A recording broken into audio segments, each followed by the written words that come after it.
Hello again, everyone, and so good to have you with us on our Rainbow Six mandatory payout preview here at Gulfstream Park. Jason Blewett, joined by Mike Welsh of the Racing Forum. And we've got Gulfstream's guru, Ron Nicoletti, on the outside. What a crew here from our third-floor clubhouse studios. Mike, big pool expected here Saturday with the mandatory. What are your thoughts going in? Well, it looks like it's probably going to get the $10 million.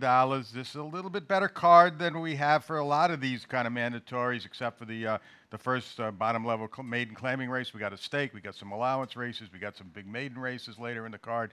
So it's an interesting sequence. Not as difficult as some of the ones we've had in the past where you have these 12 and 14 horse fields of cheap claimers on the turf. I think you can maybe work your way through this one for not tens of thousands of dollars. Famous last words, right there, Ronnie? Yeah, usually when you do that, the longest shot on the board wins. I agree with Mike. There's a couple of races where you could probably take a stance with one or two horses, where in the past you had to go deep to try and win one of those races that are wide open. So if you're sharp, you can find maybe a couple of singles. Well, wish everybody the best of luck. It gets underway with Saturday 7th. We'll have a first post on Saturday, February 9th, a little after 12 noon. Now, we'll cherry pick our way through the sequence, beginning with the 9th race. The thing I found pretty neat about Saturday, I mean, you've got 3 split divisions of a 3-year-old filly maiden special weight at a mile on the turf. Now, race 9 goes as the second of the 3 divisions, and at least off the bat, and we'll show you the race, we've got a couple of fillies dropping out of a race here January 12th, including Can't Buy Me Love, who ran well, and Amandrea, who moved up inside and flattened out, Mike. Yeah, Can't Buy Me Love. We had some good workout reports on her from Palm Meadows, and she ran to those works. Unfortunately, she ran into a Chad Brown first timer that ran to her works as well and beat her. And she didn't have the best of trips either. She broke slow. She wound up swinging about 6 wide into the stretch, made the lead, and then got run down late. But it was a super effort. Now, going to be a rider switch here. Jose Ortiz is in Tampa on Saturday. Gets Nick Juarez. You know, it's been 4 weeks, so just hopefully she isn't going to bounce off of that first effort. It's just hard to tell. Sometimes these young horses, they'll regress off a hard race like that. Others will move forward. You just hope she moves forward, and she could work out a little bit better trip than last time. But if she does, certainly the one to beat among the ones who have started. Yeah, do you like her, Ronnie, coming out of that good runner-up finish? Yeah, I got her on top of that. You know, I also had to use the Chad Brown horse in their clause, the number 4, just for safety. And then I got some interest in the horse that's number 10, Amandrea. They're hoping to get out of third gear. She's been right there. She was behind Can't Buy Me Love. MSCL Jaramillo rides for trainer Mike Maker. I might go 2 or 3 deep in that race. Right. I mean, if you're looking outside of Can't Buy Me Love and maybe a little Amandrea, I think for a reasonable ticket, a modest size play here, maybe you go 4 deep using the Chad Firster for Judmon in the 4 claws, who's been breezing up at Payson. And what's the story, Mike, with the 7 shadow play? We don't see many Galileo Firsters, and this one is with Belmont. No, certainly well, Brett. Not only is she by Galileo, but she's a half to Grade 1 winner. Hootenanny, who won the Breeders' Cup Juvenile back when. And, you know, most of her work was at Payson, but she has been here. I did get to see her a couple of times breezing here. On January 29th, she breezed, and it's on the dirt, so you have to take that with a grain of salt. She is going to be a turf filly working on the dirt, but she worked with a more experienced horse called Casa Creed and held her own there, so it wasn't a bad breeze at that. So, you know, you gotta put her in the play with that kind of breeding. You can't throw her out completely for sure. And the same, obviously, with Chad. Anything Chad brings over here. Don't know much about her. She's been at Payson, so no reports there. But I guess, you know, clause is a must-use, too, at least on B-level tickets. Those that are putting together the ABCs. Got to have the first timers in as at least Bs. Yeah, Martin Chad with the Firsters. Now, moving on to race 10, fellas. Final dirt race on the card. Last dirt race, of course, in the mandatory rainbow sequence.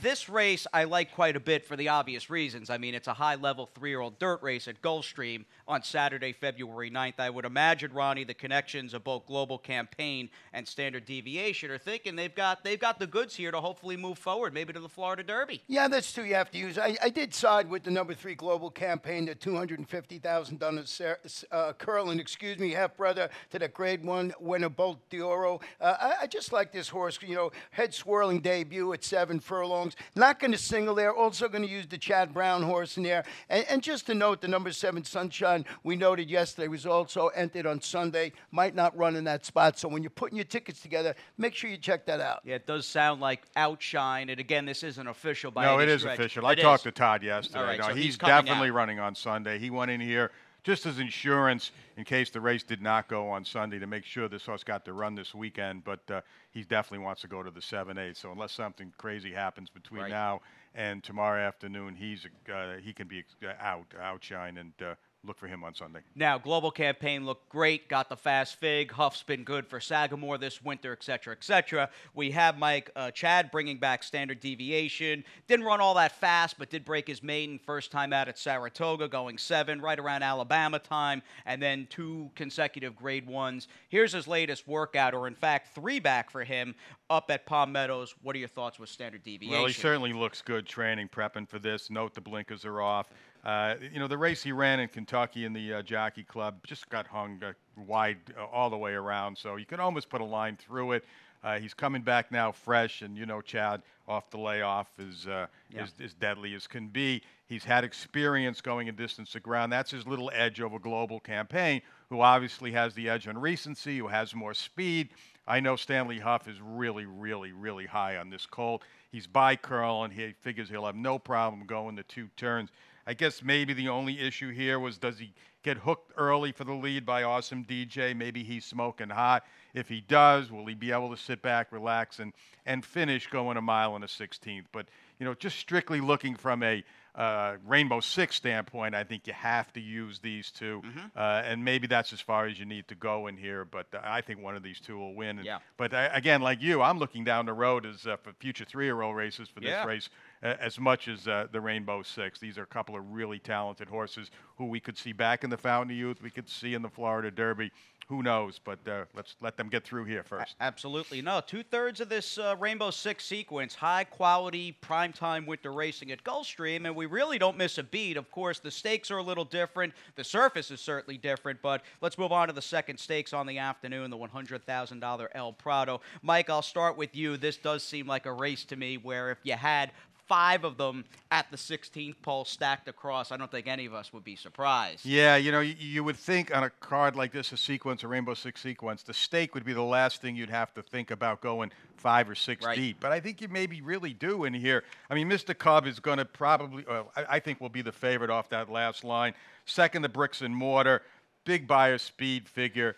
But he did tail off at the end of last year. That was a race on the comeback trail, so it looks like he's going in the right direction.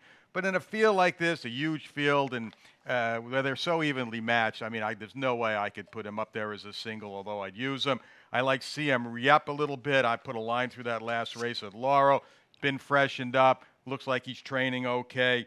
His big issue will be VC, because CM Riep likes to do his best running on the front end. And VC stretching out. Mike Maker's got 3 in here. I don't know if he's got VC in here to kind of set things up for the other 2. So that's my one negative on CM Rapp. I threw Siding Spring in, and again, you can make a case for about a half a dozen. Yeah, this race, Ronnie, is nuts. If there was one puzzle piece in this entire sequence where somebody might use 5, 6 horses, I think it'll be the El Prado. Yeah, I mean, I got Mr. Cup on top, but I really had some interest in the 8 Hembry, a grade 2 winner sprinting on the turf. But he's 6 for 7 in the money at this distance, so he stretches out. He finished 4th up north. He was beating a couple of lengths in that turf championship at Aqueduct. I think this one is on the lead and maybe steals it. All right. Well, numbers certainly came out in full force. A very competitive rendition of the El Prado, which, of course, brings us up to race number 12 as we cap today. Race 12, the 3rd and final division race for these 3-year-old filly maiden horses on the turf at 1 mile.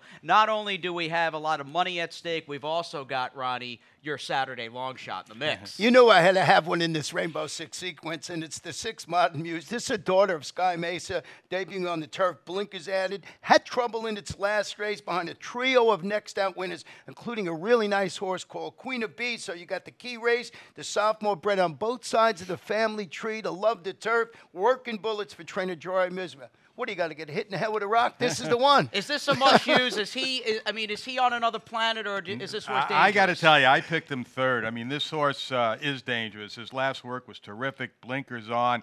this is one of the horses that it's been written that we have a quarantine barn here. They are allowed to run now, but they have to work after everybody else works. This last work, 46-2, came at 10:15 in the morning after the track had been well used. Right. The sun was out. It was a little bit getting a little bit cuppy at the time, and he did it as easy as can be with the blinkers on. So this horse is definitely sitting on a big race. Whether he wants to go a mile on the turf against this kind of competition, that remains to be seen. But I agree with Ronnie. I think this horse is a horse you definitely could throw in. Now, we know a lot of people in the Rainbow Six what their strategy is. They like to get to the last leg and they take it all. So it's not like he's going to be uncovered in here, Right. or anybody's going to be uncovered, but he's going to be used. But I think if you're looking for a long shot play and you're playing a small ticket, he's one to use. But I think a lot of guys are also going to look to take Cafe Americano. He's not a single, certainly an A on those kind of spread tickets. He's by Medaglia d'Oro. The mare, Mom, won almost $1 million during her career. The works look good. You can go to XBet and you can watch some of those works. This horse looks like she looks like a real legitimate candidate. It's Chad Brown. You know, what else do you need to know? Right. The rail draw at a mile, probably good for her rather than not good. She gets IRAD, so combination of all that, she's definitely the horse to And beat. it's a real grab bag type field where you have her on the rail and arguably the best looking horse who's already, and you can watch those works at xbtv.com, by the way, but the best looking turf horse per se, Ronnie, is arguably the 12 Silver Kitten, and there's the point. I mean, she's number 12, marooned outside. Yeah, and that was the problem with her, and that's why I started looking for maybe get a little bit of a shot here. You know, and Mike's absolutely right. And I got to use more horses than Mon Amuse on this ticket. And my second choice is that 12 Silver Kitten. I just think she's a logical choice to put on the ticket there, along with, of course, a Cafe Americano, which I think is from. What's that movie? The greatest movie ever made? Casablanca? Casablanca, yeah. Of course, I couldn't think of it. I thought The Godfather. No, Casablanca. That's the second greatest movie. All right. Well, there you have it. So we're playing, gentlemen? I mean, we're jumping in with both feet? I don't know about both feet, but I think if you're here and you're breathing, you got to take a shot at this, right? It's like, again, it's a little bit more manageable sequence than we've seen in the past. There's been some in here. I don't care how big the carrier was. You know, if you got modest bankroll, you really had no chance to hit him. But this one, I think with a modest play, at least you could get in the mix. And, you know, of course, anything crazy can happen in one of these races, and you get some 30-to-1 shot that blows out all the smaller tickets. But I think here there's a shot for the smaller guy, and that's what you only, you know, I love that. I love to see that. I hated to see those, you know, sequence of 6-12 horse fields, you know, with 62.50 claimers and some of the other mandatory payouts. But today, they gave everybody a shot. Yeah, let's spread the money out, hopefully, Ronnie, and give the smaller guy a chance. And will you front my action? Absolutely, but I want all the money. I don't know about spreading it out. I'm going to try and nail this thing. Well, where else do you get a 30-to-1 live bomber in Modern Muse? Mike, thank you very much. You can follow this guy at DRF Welsh and dailyracingform.com, the Clocker reports and all that. Ron, of course, over at GulfstreamPark.com. And best of luck, everybody. Saturday's guaranteed mandatory payout, Rainbow Six.